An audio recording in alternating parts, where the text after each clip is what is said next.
Chapter 40 The Penance of Brahma. Om Shri Ganeshaya Namaha. Daksha tells Mudgala, I am blessed to have heard the narration of the great legend of Vakratunda, which can cause ascent to the position of Brahma. Just as the one who has consumed nectar is never satiated and desires more, I will not be content even if I listen to it repeatedly. Hence, I am desirous to listen to the nectar-like legend of how Brahmadeva worshipped Gajanana. Please narrate the sin-destroying legend. It is the bestower of all prosperities to the listener, to the narrator, and the inquirer. Suta continued the narration of the legend to Shaunaka and other munis, narration of the dialogue between Mudgalacharya and Daksha. That heeding to the prayers of Daksha, the delighted Mudgala, the ardent devotee of Ganesha, continued the narration. He said, O Daksha, O illustrious one, there is no doubt that you are blessed. By his grace, you possess extraordinary love for the legends of Ganaraja. Those who have earned insignificant merits will never select the legends of Dundi. They will never be interested in listening to them. Hence, pleased by the veneration displayed by you, I shall briefly narrate the divine legends of the Supreme Ganesha. Before Pralaya, reabsorption, Ganesha created the 5 chief devas, Brahma, Vishnu, Mahesh, Surya and Shakti.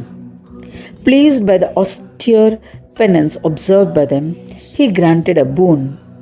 Empowered as a result of the boon, they became alert and capable of performing their respective assigned duties. However, Brahmadeva forgot to remember Ganesha when he commenced the deeds of creation of the universe. As a consequence, he immediately became deluded and vain. He arrogantly believed that he was without doubt the unparalleled creator of the entire universe. He thought, it is only because I have created them, Vishnu can be a preserver and Rudra a destroyer, and Shakti can be the enchantress. It is also why the luminous Surya can guide the creation on the path of karma. If I had not created the universe, then their godliness would have been futile. Ganesha, especially, considered me worthy. I was the first to be instructed to create the universe. Hence, there is no Deva comparable to me. In this manner, Pitamaha became deluded by pride. This led to an army of Vignas on his path. The mighty and fierce enemy assumed different forms and waged an overwhelming attack during creation. They assumed various forms. Some had 3 faces, some creatures were 5-eyed, and some with eyes on their backs. Some of the creatures had 10 mouths, and some had 1,000 faces. They would grab Brahmadeva and play with him as if he was a small child's toy. Brahmadeva was distressed. Thus the pride of the helpless Brahmadeva was shattered, and as was inevitable, he surrendered to Vignanayaka Ganesha. Stripped of his pride, he contemplated on Gananayaka in his heart and extolled him. Consequently, all the Vignas disappeared. Free from obstacles, Brahmadeva commenced intense penance and chanted the 6-syllabled Shadakshara mantra Ganeshaya Namaha to please Vakratunda. He stood on the tip of a big toe.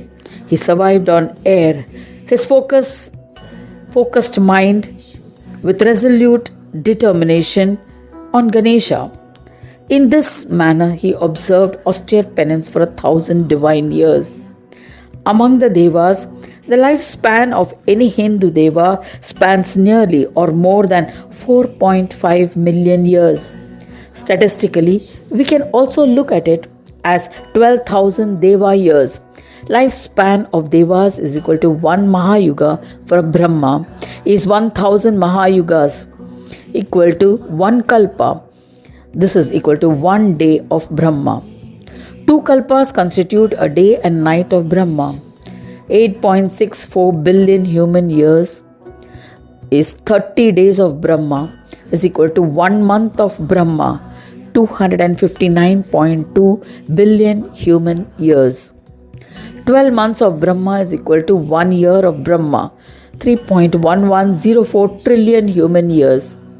50 years of Brahma is equal to 1 Parardha, 156, 764, 160, 000 human years. 2 Parardha is equal to 100 years of Brahma. This is equal to 1 Para is equal to 1 Mahakalpa, the lifespan of Brahma, which is 313, 528, 320, 000 human years. 1 day of Brahma is divided into 1000 parts called charanas. All the beings, bhutas, were distressed to bear the intense heat generated due to the penance. It was then that Vakratunda was majestic, three-eyed, carrying a hindugod, four-armed, colossal, effulgent, and mounted on a lion. His hands gesticulated the fearlessness and the boon-bestowing gestures, Abhaya and Varada Mudra. His broad-chested frame was adorned with a Chintamani gem, and he was accompanied by Siddhi and Buddhi. He was embellished with many ornaments, and Seshnag was tied on his navel. Vermilion was smeared on his embodied form. He was clad in different garments. Vidhata was frightened at the sight. While he was singing praise, Vakratunda said in a loud, reverberating voice, "O Vidhata, ask for a boon, and I shall grant it. There is no doubt about it." Brahmadeva replied, "O Lord Gajanana, please assume a milder countenance and then grant me a boon."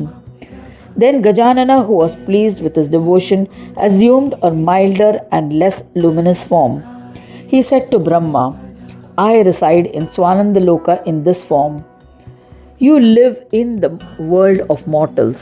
O revered one, how can you visualize me?" "O Vidhata, I am pleased by your penance, faith and devotion, and so have assumed this less intense form, which you can visualize. You may ask me for the rarest of boons. I shall fulfill your wishes. When I have been pleased, nothing is difficult to attain." Hearing the words of Ganesha, Vidhata bowed to him and joined the palms of his hand in prayer. He recited a stotra in his praise. Thus ends the chapter 40, titled The Penance of Brahma, of the first khanda of the Puran Upanishad, Srimad Mudgal Puran, describing the legends of Vakratunda. Dedicated to Sri Gajanana. End of chapter 40.